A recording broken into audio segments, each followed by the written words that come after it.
Bonjour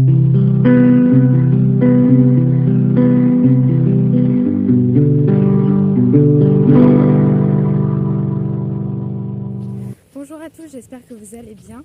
Aujourd'hui, je pars à la rencontre d'Aurélie Pavilla, qui se trouve actuellement à la librairie et Salon Thé Papote.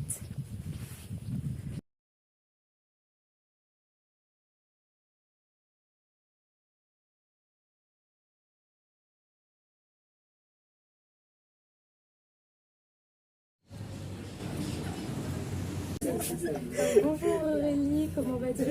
Bonjour Aurélie, ça va bien et toi? Ça va, merci. Alors, est-ce que tu peux te présenter en quelques mots Alors, je m'appelle Aurélie Pavilla, je suis martiniquaise et je suis auteure des éveillés. Voilà, quelques mots rapides. À quel âge quand tu as commencé à écrire? Alors, je me souviens pas vraiment à partir de quel âge j'ai commencé à écrire. J'ai commencé vraiment l'écriture vraiment comme un passe-temps. D'accord. C'était vraiment des travaux éclectiques, c'est-à-dire des proses ou bien des fins de série que j'aimais pas trop l'instant et que je voulais réécrire. Mais c'était pas vraiment du travail abouti, comme le premier roman du coup que j'ai sorti. Si on reste sur un travail abouti, je vais dire que j'ai commencé il y a 6 ans. D'accord. Donc, peux-tu nous parler, nous faire un petit résumé de ton premier roman, s'il te plaît?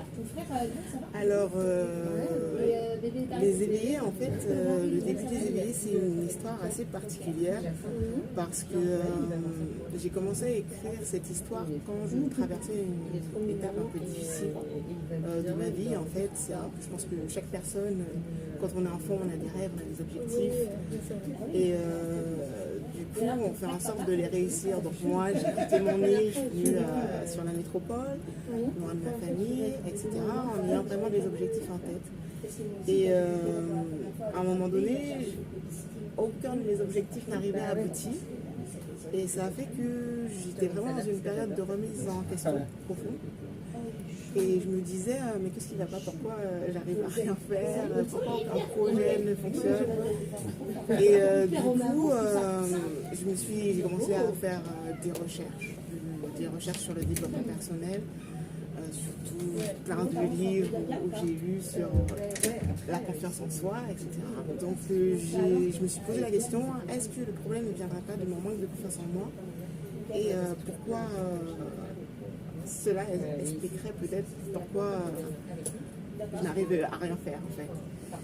Et de là est venue l'idée des éveillés, parce que je me suis dit, est-ce que ça existe quelqu'un qui a 100% confiance en soi? Et est-ce que si cette personne existe, elle pourrait tout réaliser? Donc je sais pas, j'ai pas trouvé la réponse dans la vraie vie, mais en tout cas j'ai voulu créer une histoire à partir de ça. Donc j'ai créé un monde dans lequel ces personnes existent, qu'on appelle les éveillés, qui sont capables de tout faire parce qu'ils ont une confiance 100% en eux. Et du coup, et de là est née cette histoire des éveillés. Oui, c'était vraiment sur la confiance en soi. Oui, à la base, c'était vraiment le premier message que je voulais transmettre et que je voulais vraiment mettre en avant. Après, il a fallu bien sûr attacher ce message à une histoire, à des personnages. Il a fallu créer des personnages autour de cette histoire.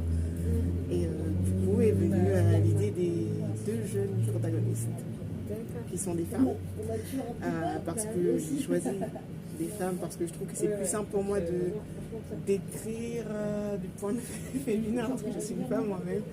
Donc c'était plus simple. Donc voilà, en fait, l'histoire des éveillés, il raconte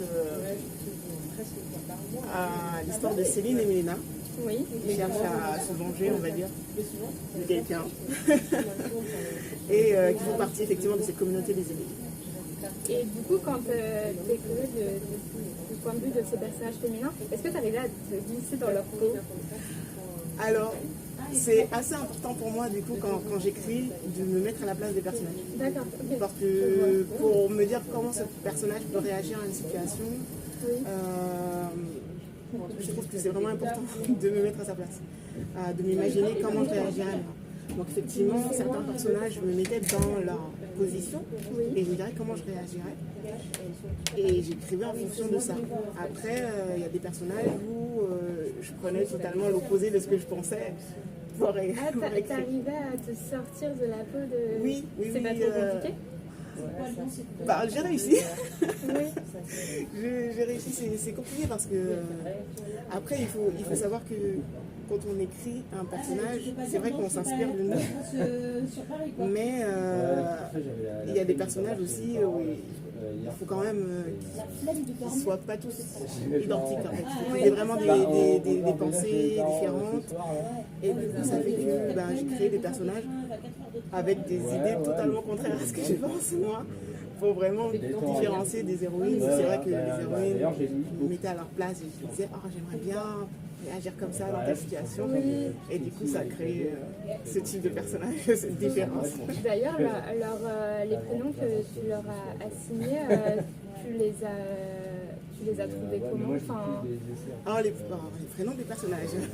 Parce qu'ils ne sont pas très courants comme prénoms, donc je ne sais pas si c'est fait exprès ou pas. Alors, en général, quand on lit la fantaisie, on voit que c'est des prénoms assez particuliers, c'est pas des prénoms courants.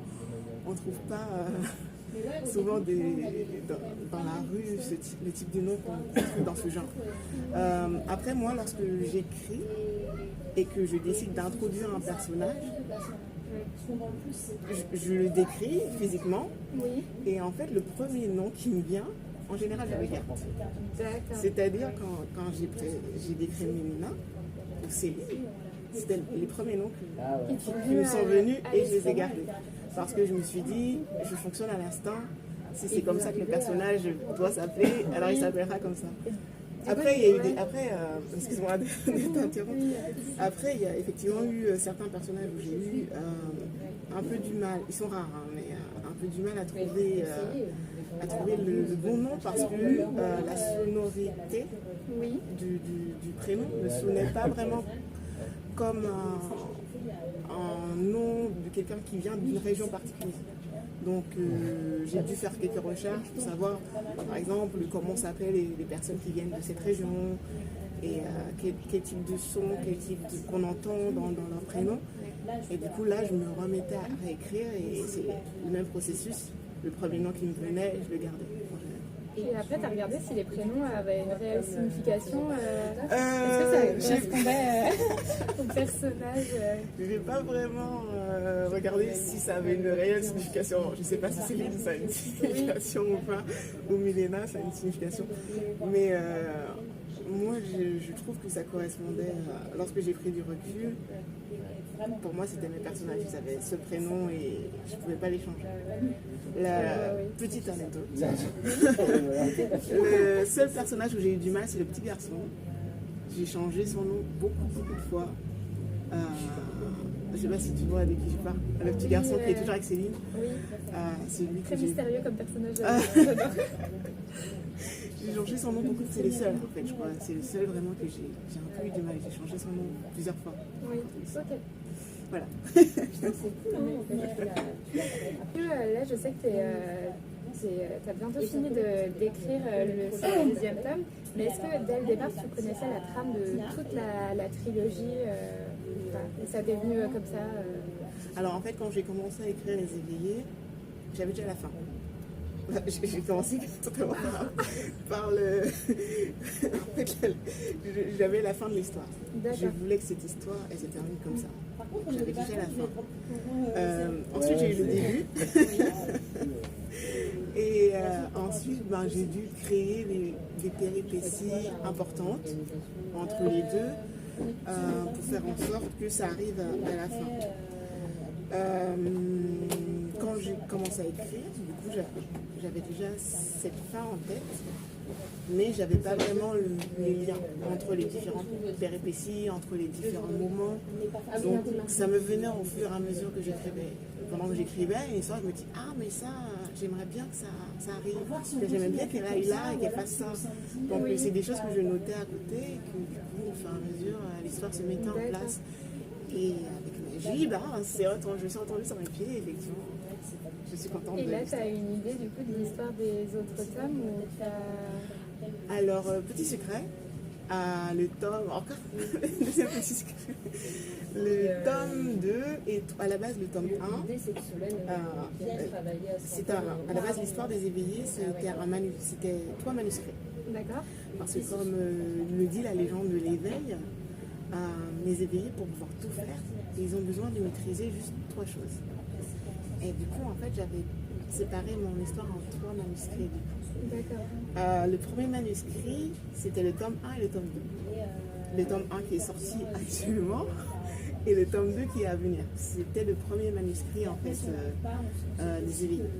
Donc le tome 2 était déjà écrit et le tome 3 du coup est écrit également. Ah oui, ok. Et donc le dernier tome, il faut le travailler et tout. Mais en tout cas... Donc en fait, là, tu es la seule à connaître la fin de l'histoire. Oui, c'est l'avantage d'être auteur. Oui. Parce que des fois, les idées, elles te viennent au fur et à mesure. Oui.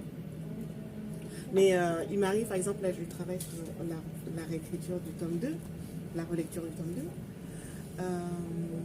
Il m'arrive effectivement de changer certaines choses. Quand je réécris, je me dis, ah mais c'est pas très cohérent avec la suite, ou j'aimerais bien mettre un petit indice là, quand ils vont le lire après, et ils se disent, ah il y avait ça là, et tout. Donc voilà, c'est juste des petits détails que je rajoute ou que j'enlève. Mais sinon, l'histoire, la trame générale, elle est déjà faite. D'accord.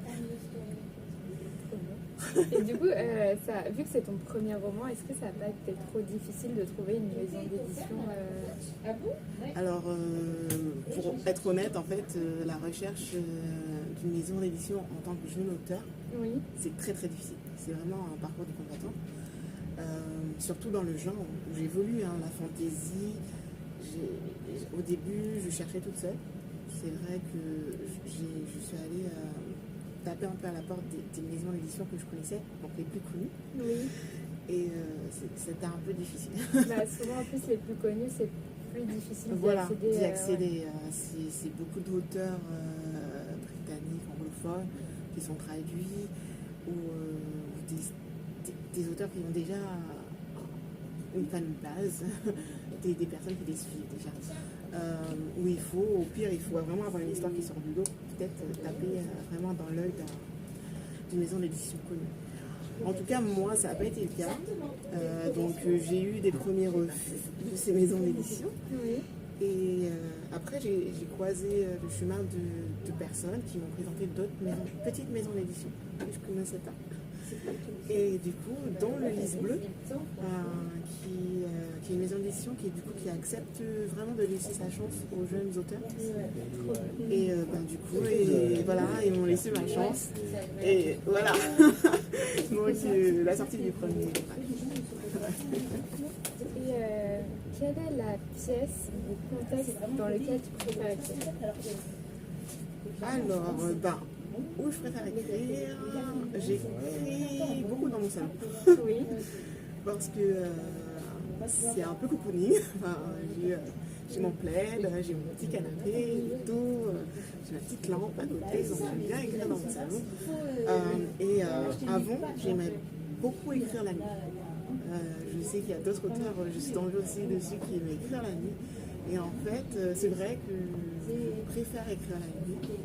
Je sais pas, à cause du mystère, l'ambiance, c'est très calme. Du coup, on a moins de distractions, on va dire. On n'a pas d'appel téléphonique, que les gens ils dorment, on ne regarde pas la télé, on ne regarde pas ce genre de choses. Il n'y a pas de bruit, c'est très silencieux. Et du coup, je trouve que ça aide à développer l'imaginaire aussi. La nuit, c'est vraiment... c'est pas pour rien que c'est le monde des rêves. Donc, c'est ça. Donc, c'est vrai que ça aide vraiment à l'imagination. Donc, j'aime écrire la nuit. Mais comme je commence à travailler, donc c'est un peu difficile d'écrire la nuit. Donc j'écris quand même le soir. Mais du coup, c'est pas trop dur de combiner ta vie professionnelle et l'écriture de ton roman Alors, c'est très difficile. Ouais, c'est fatigant, je pense. C'est très difficile. Peut-être moi, je suis une personne très peu organisée, peut-être. Du coup, j'arrive pas vraiment à gérer les deux. Mais il faut vraiment avoir... fait, être écrivain, je pense que le plus important, c'est d'être motivé, avoir vraiment la passion, parce que c'est assez difficile. C'est pas un métier où on peut vivre facilement de son travail, comme un autre type de métier qu'on peut faire à côté. À côté, je suis gestionnaire de base de données. Oui. Ça n'a rien à voir. C'est un métier où vraiment tu fais des trucs, tu es devant un classeur Excel avec des données, etc. Mais vraiment là, il faut vraiment être passionné parce que quand on rentre du travail tard, on sort à 18h, on prend les transports, on rentre à 20h chez nous, il faut faire les choses du quotidien, les courses, la nourriture. Il y a plein de choses à faire, il fait que ça nous laisse très peu de temps pour écrire. Donc en fait, tout le temps libre qu'on a à disposition, c'est-à-dire le soir, les week-ends, les vacances, donc on les garde pour ça. Ça fait qu'on le reste des choses qu'on fait d'habitude en vacances ou le week-end, c'est-à-dire sortir avec les amis, avoir d'autres activités, ça devient difficile de les faire. Mais c'est des sacrifices qu'on fait parce qu'on aime ce qu'on fait et parce qu'il y a vraiment la satisfaction, la reconnaissance d'avoir sorti un livre. En fait. Donc, petit bébé. C'est ça, le petit bébé. Donc voilà un peu. C'est difficile, mais il faut aimer. C'est un sacrifice qu'on fait sur le temps. Et voilà. Je comprends. Du coup, tu es écrivaine, mais est-ce que tu es une lectrice à côté? Ok, donc en fait, je lisais avant beaucoup de fantasy, toujours. J'aime ce genre, c'est mon genre de prédilection. Mais depuis que j'ai commencé à écrire, du coup, je lis pas beaucoup. Je lis moins. Je lis pas du tout, en fait. Je lis pas du tout parce que le temps de livre que j'ai, où j'aurais pu lire avant, c'est le temps que je consacre justement à l'écriture. D'accord. Donc, tout le temps libre que j'arrive à me dégager un peu de mon quotidien, c'est un temps qui est vraiment consacré à ça. Ou aux choses de la vie importantes du quotidien. Et ça fait que, effectivement, j'ai plus trop le temps de lire. Après aussi, ce que j'aime pas vraiment, c'est que j'ai un peu peur lorsque je lis un livre, inconsciemment, de m'en inspirer pour mon histoire.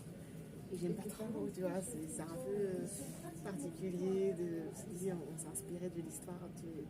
Ça existe en fait, ça existe, c'est normal et tout le monde s'inspire de tout le monde, c'est naturel. Mais moi, je n'arrive pas à... Souvent, quand je suis dans une histoire, je suis vraiment dans une histoire et j'ai du mal à m'en sortir. Et c'est pour ça que j'évite de lire pendant que j'écris. D'accord. Parce que je veux rester concentrée sur mon histoire, vraiment. Je comprends. Mais du coup, c'est bien parce que tu es resté dans ton genre de prédilection que tu lisais pour l'écrire. C'est ça. Merci beaucoup pour cette interview. Merci à toi. Du coup, pour avoir pris le temps de trouver un bel endroit et puis pour les bonnes questions. J'espère que ça va plaire aux gens qui vont avoir envie de découvrir les éveillés.